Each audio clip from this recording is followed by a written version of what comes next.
Another scream escaped from my lips as Morgan's foot made hard contact with my ribs, sending a sickening crack through the air. The blood that filled my mouth was as familiar as the air in my lungs. I could feel the sharp pull of the tears that were gathering in my eyes and begging to escape.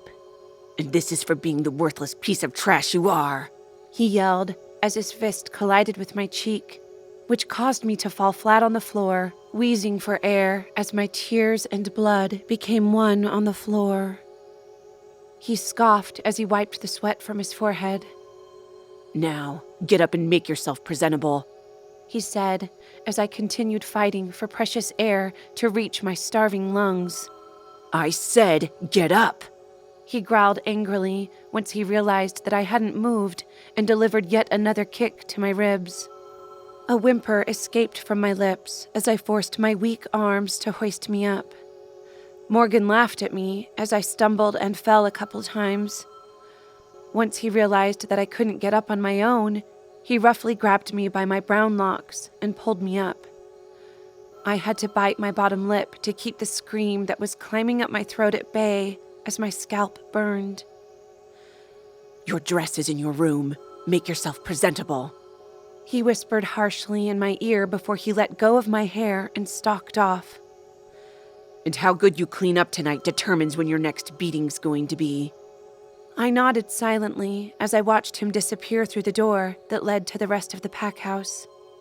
I mutely stood there for a good 3 minutes before I hurried out of the annex of the pack house, stepping over the whips and other things that Morgan used to beat me with.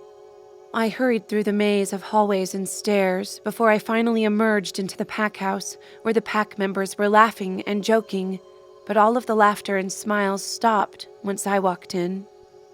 I kept my head down and silently made my way through the kitchen and hurried up the stairs toward my room.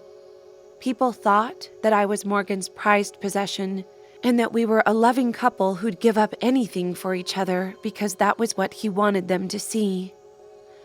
That was why he never hit my face too hard, and when he did hit me, he made sure that it was light enough for it to easily heal over by the time I made it out of the annex. I cradled my ribs, pain moving through me like a wave as I did, causing me to silently hiss as I made my way up to my room. I flipped on the lights to see an elegant dress draped across my bed that I could already tell would reveal more of me than I was comfortable with. My room was the smallest in the whole pack house despite everyone's belief. My bed was barely big enough to hold me, and my sheets were covered in dirt and blood from my beatings. I didn't have a TV or any nice furniture. I only had a bed, a closet full of beautiful clothes I was only to wear when Morgan instructed me to do so, and a single picture, which I had stashed between my mattress and my bed frame. I effortlessly pushed the dress aside and pulled the special picture from its hiding spot. It was the only thing that distracted me from my awful life or brought me peace. In the picture was a handsome man and woman with bright eyes and warm smiles, their laughter forever frozen in time.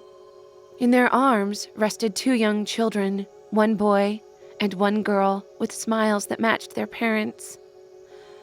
A small smile spread across my lips, causing my face to ache from the once familiar action. I gently caressed the photo as the memories came flooding back.